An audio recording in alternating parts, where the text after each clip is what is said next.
안녕하세요. 수능특강 지구과학 스피드노트 세 번째 시간입니다. 이번 시간에는요, 퇴적암과 지질 구조에 대한 내용들 정리해 볼 텐데요. 먼저 퇴적암과 퇴적 환경부터 살펴보도록 하겠습니다.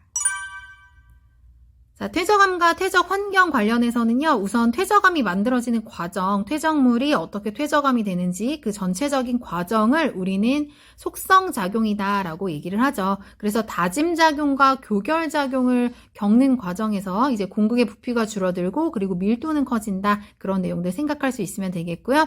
퇴적암을 분류하는 방법들, 종류, 퇴적물의 기원에 따라 분류한다라고 했었죠. 그래서 쇠설성 퇴적암, 화학적 퇴적암, 유기적 퇴적암, 이렇게 구분할 수 있으면 되겠고요. 퇴적암의 암석 이름 예시가 나왔을 때 어느 것에 해당되는지 여러분 골라낼 수 있으면 되겠습니다. 특히 쇠설성 퇴적암 같은 경우는 입자 크기별로 이름을 다르게 부르죠. 그래서 여암, 사암, 셰일, 그리고 화산재로 이루어진 응회암까지 모두 이제 쇠설성 퇴적암에 포함이 된다라는 내용.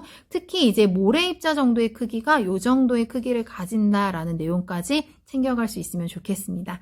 그리고 화학적 퇴적암은 침전이라든지 증발에 의해서 만들어지는 퇴적암이죠. 그래서 석회암 같은 경우 대표적인 예시가 되겠고요. 셔트나 암염 같은 경우도 이제 화학적 퇴적암으로 분류한다. 라고 알아두시면 되겠습니다.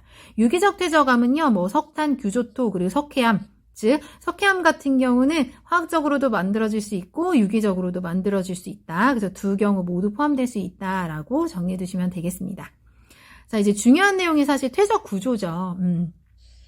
왜 중요하냐라고 한다면 이제 과거의 지구의 환경을 알려준다. 퇴적 환경을 알려주고 지층의 상하 역전 여부를 알려준다라는 점에서 우리가 지질학에서 이제 뭔가를 해석해낼 때 중요한 힌트가 되는 그런 자료가 바로 퇴적 구조입니다. 그래서 퇴적 구조에 일단 사층리, 점위층리, 연은 건열 각각의 구조가 어떤 환경에서 잘 만들어질 수 있는지 연결시킬 수 있어야겠고요. 그리고 이제 최근에는 어떤 부분들이 강조되고 있냐면 이런 구조들을 층리면에서 볼 수 있는지 그리고 층리면의 수직인 면, 단면으로 봤을 때 볼 수 있는지 그런 내용들도 이제 물어보고 있거든요. 그래서 여러분들이 이 입체적인 그림으로 잘 정리해 두셔야겠습니다. 특히 이제 사층리 같은 경우는 뭔가 물이나 바람이 흘렀을 때 만들어질 수 있잖아요. 그래서 그 흐르는 방향을 묻는 경우도 많으니까요.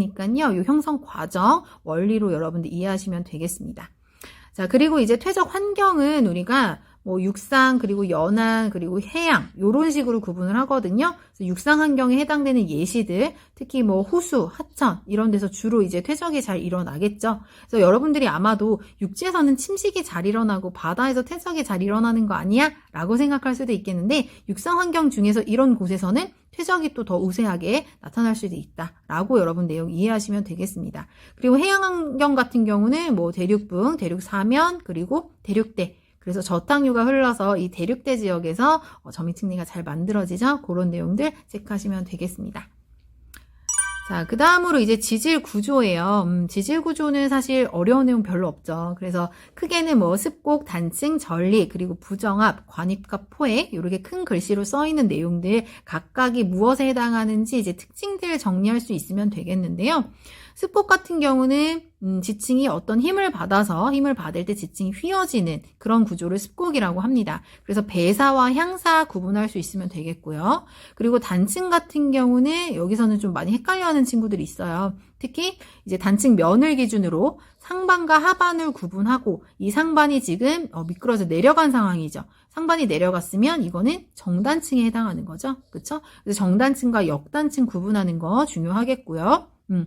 그 다음에 이제 어떤 힘을 받을 때 이런 구조가 생기는지, 그래서 장력이 작용하냐, 횡압력이 작용하냐, 그림 보고 여러분 구분할 수 있으면 되겠습니다. 그리고 전리 같은 경우는 단층과 비교했을 때, 단층은 그 틈을 따라서 뭔가 지층이 움직였을 때 그때는 단층이라고 하고 그냥 단순히 틈이나 균열이 생겼을 때는 전리라고 부르거든요. 대부분의 암석에서 사실 전리는 나타납니다. 그런데 이제 특징적인 전리가 두 가지가 있죠. 주상전리와 판상전리. 그래서 두 가지를 이제 대표로 공부한다라고 이해하시면 되겠고 이때는 이제 형성 원리가 다르잖아요. 주상전리는 용암의 급격한 냉각으로 만들어진 특징이 있고 판상전리는 지하 깊은 곳에서 암석이 만들어질 때 심성암이 받는 압력 변화로 인해서 만들어지는 그런 전리 구조죠. 그래서 생성 과정과 여러분들 연결시켜서 이해하시면 되겠고요. 그리고 이제 부정합이 중요하죠. 지질 구조 파트에서는 부정합 내용이 가장 중요합니다. 이 부정합이 만들어지는 과정, 전체적으로 여러분 흐름 알아두셔야 되고요. 그래서 일단은 뭐 퇴적물이 퇴적이 되었다가 융기에서 일부 이제 침식이 일어나고, 그리고 그 침식이 일어난 후에 다시 침강하면서 퇴적이 다시 우세할 때, 그래서 새롭게 다시 퇴적이 일어날 때, 그런 불연속적인 지층 간의 관계를 우리는 부정합이라고 합니다. 그래서 퇴적이 오랫동안 중단된 후에 다시 퇴적이 일어난 경우를 뜻하고요. 여기 지금 그림으로 그 과정이 모형으로 간단하게 지금 순서가 나와 있어요. 그래서 여러분들이 부정합이 하나 보인다라는 것은 그 지역에 융기가 몇 번 있었느냐, 그런 것들 추정하는 방법들 많이 보통 물어보는 내용이니까요. 그렇게 연습해 두시면 되겠고, 그 다음에 부정합의 종류는 여기 선생님이 지금 그림을 3개를 넣어놨어요. 부정합의 종류는 여러분들이 지질 단면도를 보고 구분할 수 있어야 합니다. 기저여감이 나와 있을 수도 있고 안 나와 있을 수도 있어요. 안 나와 있더라도 이런 불연속적인 그런 경계면을 찾는 것은 가능하기 때문에 이런 경우에 여러분들이 경사부정합이라든지 난정합 찾을 수 있어야겠고요. 그리고 평행부정합 같은 경우는 다른 힌트가 들어가 있을 거예요. 그럴 경우에 찾을 수 있는 그런 부정합 구조죠. 그래서 이렇게 3가지 종류, 특히 난정합 같은 경우는 부정합 면을 경계로 해서 아래쪽에 심성함이라든지 변성함이 존재할 때 우리는 난정합이라고 부르고요. 이때는 상하 지층 간의 시간 간격이 다른 부정합에 비해서 매우 큰 편이다 라는 내용까지 알아두시면 좋을 것 같습니다. 마지막으로 이제 관입과 포획인데요. 마그마가 관입하면서 굳어진 것을 관입암이라고 하고요. 이 경우는 지금 A 지역의 관입암이 만들어진 모습을 볼 수 있다. 실제 사진 자료가 지금 나와 있죠. 그리고 이 관입하는 과정에서 주변 암석을 포획해서 그것이 이제 포함된 경우, 지금 오른쪽 사진에 D와 같은 이런 것들을 우리는 포획암이라고 합니다. 그러니까 포획암으로 만들어진 이 암석 같은 경우는 얘가 포획될 당시, 그 당시 그 이전에 있었던 그런 생성 순서를 알려주는 힌트가 되기도 하죠. 그래서 뒤에 가서 우리가 배울 상대 연령에도 적용되는 얘기입니다. 그래서 이 관입과 포획은 뒤에 나오는 내용과 연결되기 때문에 특히 중요하다라고 볼 수 있겠습니다.